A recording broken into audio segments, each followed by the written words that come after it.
அந்த ஒடிசா ஊர பையனை அசால்ட் பண்றாங்க. அவர் 2 பட்டா கத்தி வச்சு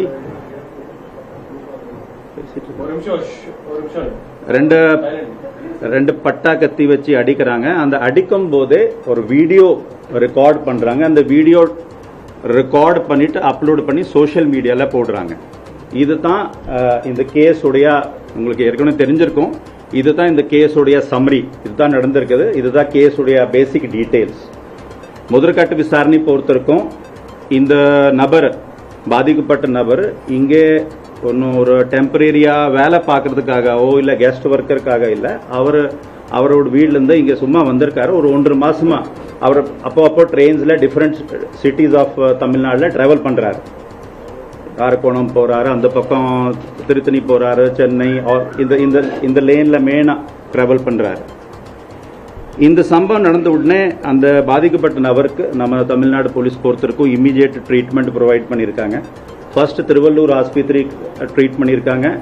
அங்கே மேல் சிகிச்சைக்காக திருவள்ளூர் கவர்மெண்ட் ஆஸ்பத்திரி ஹெட் குவார்டர் ஹாஸ்பிட்டல் கூட்டிட்டு போயிருக்காங்க. அங்கே கூட இன்னும் கொஞ்சம் ட்ரீட்மெண்ட் பெட்டரா இருக்குன்னு சொல்லி ராஜீவ்காந்தி, உங்களுக்கு தெரியும் ராஜீவ்காந்தி ஹாஸ்பிட்டல் சென்னையில் அட்மிட் பண்ணியிருக்காங்க. போலீஸ் ஆக்ஷன், போலீஸ் நடவடிக்கை பொறுத்திருக்கும் இம்மிடியேட்லி அந்த நபர் கொடுத்த கம்ப்ளைண்ட்ல இம்மிடியேட்லி வழக்கு பதிவு பண்ணியிருக்கோம். பழைய ஐபிசியில் உங்களுக்கு எல்லாரும் தெரியும், கொலை முயற்சினா 307 சொல்லுவாங்க ஐபிசியில்.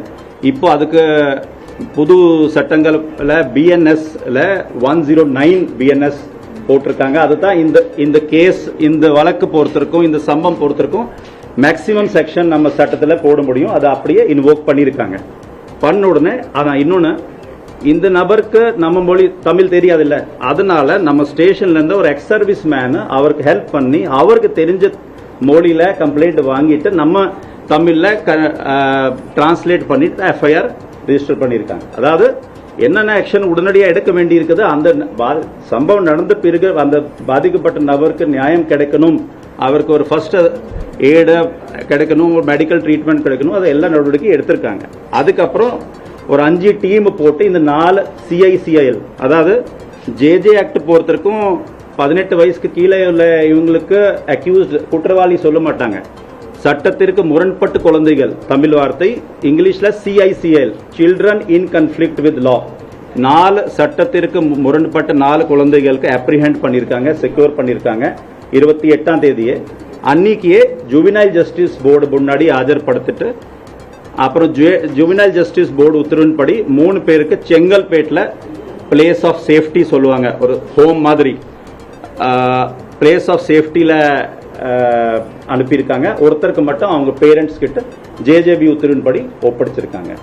இதுதான் கேஸுடைய ஜிஸ்ட் ஆல்சோ. அண்ட் நம்ம போலீஸ் பொறுத்தருக்கும் எடுத்த நடவடிக்கை.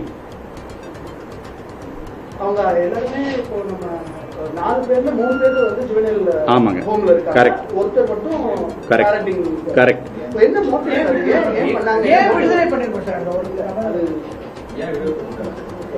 இல்ல அதுக்கும் ஆன்சர் சொல்றேன், பரவாயில்ல.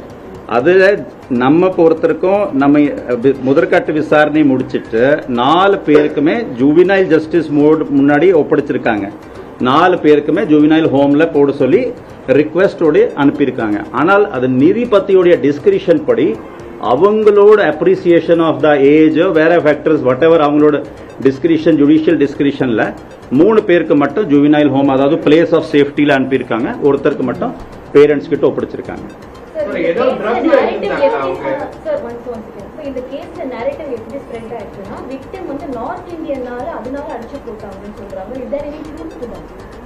இதுவரைக்கும் முதற்கட்ட விசாரணையில நார்த் இந்தியனுக்காக மட்டும் தான் அடிச்சதாகவும் எவிடன்ஸ் எங்க கிட்ட இல்ல.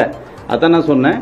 அந்த மாதிரி அவரோட எஃப்ஐஆர்ல கூட இப்ப நீங்க வரதுக்கு முன்னாடி மறுபடியும் எஃப்ஐஆர் எல்லாம் வாசிச்சுட்டு டாக்குமெண்ட்ஸ் மறுபடியும் செக் பண்ணோம். அதுல எஃப்ஐஆர் பொறுத்திருக்கும் கூட மற்ற டாக்குமெண்ட்ஸ் பொறுத்திருக்கும் ஓவராலா நீங்க படிச்சீங்கன்னா ஸ்டார்டிங் அவர் என்ன சொல்றாருன்னா, கம்ப்ளைண்ட் சொல்றதை வச்சு சொல்றேன், நீ இவர் பார்த்துட்டு இருக்காரு, நீ முறைச்சி பாக்குறியா, அதுல இருந்து தான் ஸ்டார்ட் ஆயிருக்குது வழியா. It is not entirely on account of being North Indian, because if that is the case, so many other people are also staying in here. If that is the case, but the police has been claiming that they were let him answer. I'll come to you. Drugs consume பண்ணிருந்தாங்க. Same question. அதான் முதற்காட்டு விசாரணை பொறுத்திருக்கும். நீங்க சொன்னது social media ஹேண்டல்ஸ்ல mention பண்ணிருக்காங்க. Mention ஆனது உண்மைதான். எங்களுக்கு எந்த விதமான இது வரைக்கும் எவிடன்ஸ் இல்ல தட் ஒரு பர்டிகுலர் நார்கோட்டிக்ஸோ இதுதான் கன்சியூம் பண்ணிருக்காங்க. It is a subject matter of investigation. So let we need some time to clarify that. என்ன எடுத்துக்காங்கன்றதா அதுதான் சொல்றேன். அது இப்போதைக்கு we cannot say that ஏன்னா எவிடன்ஸ் இருந்தா தான் நான் சொல்ல முடியும். ஆமா எடுத்திருக்காங்கன்னா we could have told you had there been an evidence. இப்போ எப்படி நான் உங்களுக்கு எவிடன்ஸோட சொல்றேனே அதே மற்ற மேட்டர் கூட இது கூட நான் சொல்லியிருந்திருக்கலாம். நீங்க இந்த 2 பட்டா கத்தி அவங்க கேட்டோம் சோர்ஸ் எங்க இருந்து கொண்டு வந்தீங்க? வீட்ல தான் வச்சிருந்தோம். ஏற்கனவே எங்களுக்கு வேற மற்ற பசங்களுக்குள்ள ஒரு முன்விரோதம் இருக்கிறதுனால அவங்க ஏதாவது ஒரு நாள் எங்களுக்கு மடக்கி ஏதாவது பண்ணுவாங்க சொல்லிட்டு அதனால வச்சிருந்தோம். அதுக்காக தான் அன்னைக்கு பை சான்ஸ் இது யூஸ் பண்ணிட்டோம் அப்படின்ட்டு அவங்களுடைய எக்ஸ்பிளனேஷன்.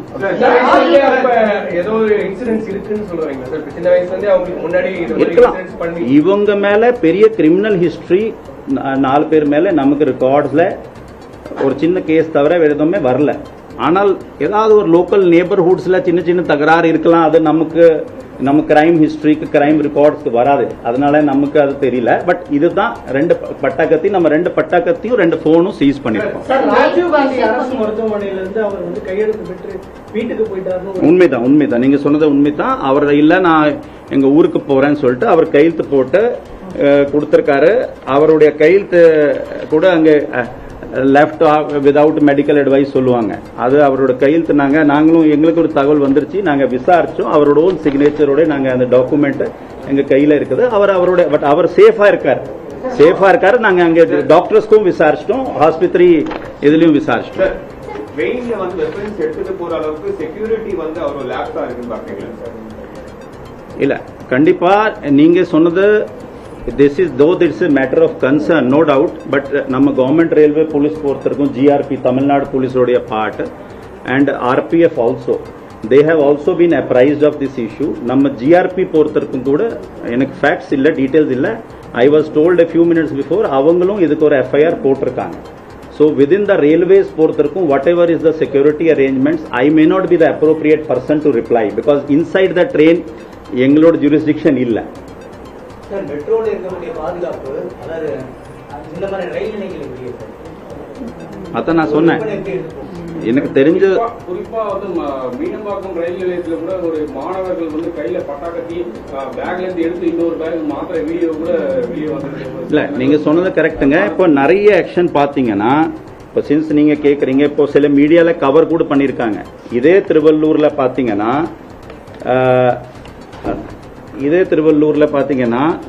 ஒரு கிட்டத்தட்ட 500 கிராம் மித்தாம்ஃபெட்டமைன் லாஸ்ட் ஒரு சமீப காலத்தில் ஒரு 4-5 மாசத்துல சீஸ் பண்ணிருக்காங்க. சில பேர் பிரஸ்ல கவர் பண்ணிருக்காங்க. அதே மாதிரி 500 கிலோகிராம் காஞ்சா இந்த வருஷம் சீஸ் பண்ணிருக்காங்க. MDMA டேப்லெட்ஸ் 100, LSD டெப்பெண்டால் டேப்லெட்ஸ் உங்களுக்கு தெரியும். சில பேர் டேப்லெட்ஸ் உடைய இல் இம்பாக்ட் தெரியும்.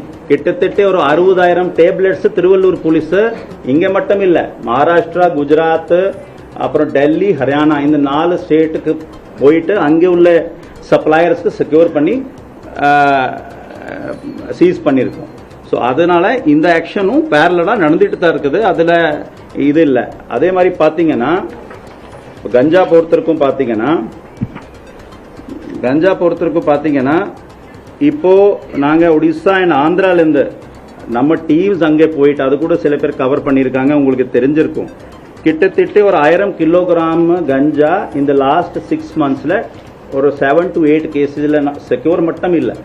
அங்கே யார் மெயின் சப்ளையர் இருக்காங்களா அந்த மலையில போய் ரொம்ப ரிஸ்கியான பகுதியில போய் நக்சலைட் ப்ரோன் ஏரியாஸ்ல போயிட்டு நம்ம தமிழ்நாடு போலீஸ் டீம்ஸ் போய் அங்கே தங்கிட்டு அவங்களோட பாப்புலேஷனோட மிக்ஸ் ஆயிட்டு ரொம்ப சிறப்பா இங்க வேலை வந்து பார்த்திருக்காங்க. ஸோ அதனால நம்மளை பொறுத்திருக்கும் whatever efforts are best possible at our end are being taken, whether it is ganja, whether it is synthetic drug or tablet பொறுத்திருக்கும். சப்ளை ஒரு 10 டேப்லெட் பிடிக்கிறோம்னா பின்னாடி சோர்ஸ் போயிட்டு வரைக்கும் டெல்லி வரைக்கும் ஏதாவது போகணும்னா பாம்பே வரைக்கும் கூட போறாங்க. அது நீங்க நிறைய கேஸ்ல நீங்க செக் பண்ணிக்கலாம். திருவள்ளூர்ல சில பேர் கவர் பண்ணிட்டு இருப்பீங்க. ராணிப்பேட், வெள்ளூர்ல யாராச்சும் கவர் பண்றீங்கன்னா you can ask. Thank you. Number தெரியல, பட் இன்ஜுரிஸ் நிறைய இருந்துச்சு. அதனால தான் 307, அதாவது கொலை முயற்சி கேஸ் போட்டிருக்கோம். அதுதான் நான் ஏற்கனவே சொன்ன மாதிரி சட்டத்தில் அதுதான் ஹையஸ்ட் செக்ஷனுங்க, அது கேஸ் போட்டிருக்கோம். Pardon? Sir, is he going back to his hometown or does he leave? That is what he has said, that I want to go to my hometown. So in case of any further this thing, we'll let you know. Sir வேற ஏதோ பாதிக்கப்பட்டிருக்க வடமாநில நபர் ஏதோ கணக்கீடு ஏதோ செஞ்சு எப்படிங்க? வேற எதுக்கும் அந்த பாதுகாப்பு வழங்குவதற்கு See, அதுல அந்த மாதிரி சூழ்நிலை நம்ம தமிழ்நாடு பொறுத்திருக்கும். எங்க திருநெல்வேலி திருவள்ளூர் பிளஸ் இந்த இண்டஸ்ட்ரியல் பெல்ட் இருக்கு இல்லைங்களா, இங்க எதுவுமே இல்லை. அதாவது செங்கல்பேட்டில் உங்களுக்கு தெரியும், காஞ்சிபுரம்ல தெரியும், ஆயிரக்கணக்கான லேபரர்ஸ் இருக்காங்க. உங்களுக்கே தெரியும், இந்த இன்சிடென்ட் தவிர நீங்க பெருசா எங்கேயுமே கேள்விப்பட்டிருக்க மாட்டீங்க இல்லைங்களா. ஏகப்பட்ட நம்பர்ஸ்ல இருக்காங்க. கெஸ்ட் ஒர்க்கர்ஸ் பொறுத்திருக்கும் நாங்க க்ளோஸ் வாட்ச்ல வச்சிட்டு இருக்கோம். அவங்களுக்குள்ளே தலைவர்கள் இருப்பாங்க. அது இல்லாம அந்த கம்பெனில பார்க்கக்கூடிய HR மேனேஜர்ஸ் நம்ம டச்ல இருப்பாங்க. அவங்களுக்கு பிளஸ் பெட்ரோலிங் பண்ணிட்டு அதே மாதிரி ஏதாவது சின்ன சின்ன இஷ்யூஸ் எல்லா ஊர்ல ஒரே ஊருக்காரங்குள்ளே கூட இருக்கலாம், 2 ஊருக்காரங்குள்ளே இருக்கலாம். அப்போ ஏதாவது சின்ன இஷ்யூ வரும்போது உடனடியா போலீஸ் அங்கே போயிட்டு ஆக்ஷன் எடுத்துட்டு கம்ப்ளைண்ட் வாங்கிட்டு எங்கெங்க அரெஸ்ட் பண்ண வேண்டியிருக்கு எல்லா இடத்துல பண்ணிருக்கோம். ஸோ அதனால ட்ரீட்மெண்ட் எடுத்துட்டு இருக்காருன்றது டீடைலும் கிடைக்கலையா சார்? நான் சொல்லிட்டேன், நீங்க வரதுக்கு முன்னாடி சொல்லிட்டேங்க. அவருக்கு முன்னாடி திருவள்ளூர் கவர்மெண்ட் ஆஸ்பத்திரியில இப்போ அவர் போயிட்டாரு. எங்க போயிருக்காரு? அவர் சொந்த ஊருக்கு போயிட்டாரு சொல்றாரு. அவருக்கு ஒரு இண்டிபெண்டன்ட், அவருக்கு நம்ம போய் ஃபோர்ஸ் பண்ணி அது அவர் டாக்டர்ஸ் கிட்ட சொல்லிட்டு போயிருக்காருன்னா we cannot be responsible for that, no. அவருக்கு நம்ம சைடுல பெஸ்ட், கவர்மெண்ட் சைடுல அவருக்கு ஒரு பெஸ்ட் ட்ரீட்மெண்ட் அடுத்த ஆஸ்பத்திரி கூட்டிட்டு போய் பெஸ்ட் மெடிக்கல் ட்ரீட்மெண்ட் பண்ணதுக்காக ஏற்பாடு பண்ணிருக்கோம். சரி, இது ஒரு கன்சர்ன் இல்லையா சார்? நிறைய யங்ஸ்டர்ஸ் இப்போ வந்து ட்ரக்னால அடிக்ட் ஆகுறாங்க. சோஷியல் மீடியால கண்டினியூஸா நிறைய பேஜஸ் இப்ப பாக்குறோம். யங்ஸ்டர்ஸ் வந்து ட்ரக் யூஸ் பண்றது சோஷியல், இது லாஸ்ட் கேள்வியை வச்சுக்கலாம். சோஷியல் மீடியால டெஃபினெட்லி இந்த ரீல்ஸ் வருது, சிலதுல டெஃபினெட்லி அதுல நாங்க கூட வாட்ச் பண்ணிட்டு இருக்கோம். இந்த மாதிரி இன்சிடென்ட் வரும்போது தான் ஒருவேளை உங்களுக்கு கவனத்துக்கு வருது. இந்த ஸ்டேஜுக்கு போறதுக்கு முன்னாடி நிறைய பேர் ஒரு lesser volume of lesser intensity of reels போடும்போது நிறைய பேருக்கு FIR போட்டிருக்கோம். நிறைய பேருடைய பேரண்ட்ஸ் சரி சின்ன குழந்தைகளுக்கு லைஃப் கெட்டு போயிடும் சொல்லிட்டு பேரண்ட்ஸ் வர சொல்லி எழுதி வாங்கி பிரின்சிபல் வர சொல்லி நிறைய கேஸ் அந்த மாதிரி பண்ணியிருக்கோம். 2 குரூப்ல சண்டை போடுவாங்க ஸ்கூல் ஸ்டூடெண்ட். எல்லாத்துக்கும் நம்ம FIR போட ஆரம்பிச்சிட்டோம்னா நாளைக்கு அவங்களுக்கு எந்த வேலை கொடுக்க மாட்டாங்க. ஸோ அதனால definitely we are aware of this thing. இது ஒரு சோஷியல் மீடியாவுடைய ஏஜ் இருக்கிறதுனால அதில், ஆனால் போலீஸ் பொறுத்திருக்கும், நாங்கள் எங்கள் கவர்மெண்ட் மிஷினரி பொறுத்திருக்கும், நாங்கள் we are definitely aware of it and whatever best efforts are required we are taking. Thank you.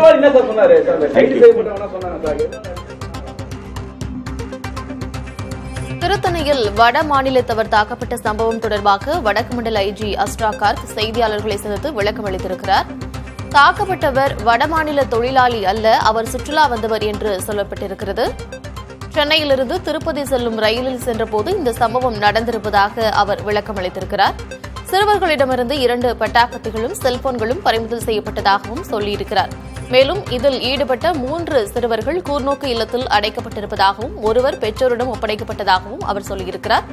அந்த அண்மைச் செய்தியையும் அது குறித்த காட்சியையும் பார்த்து வருகிறோம்.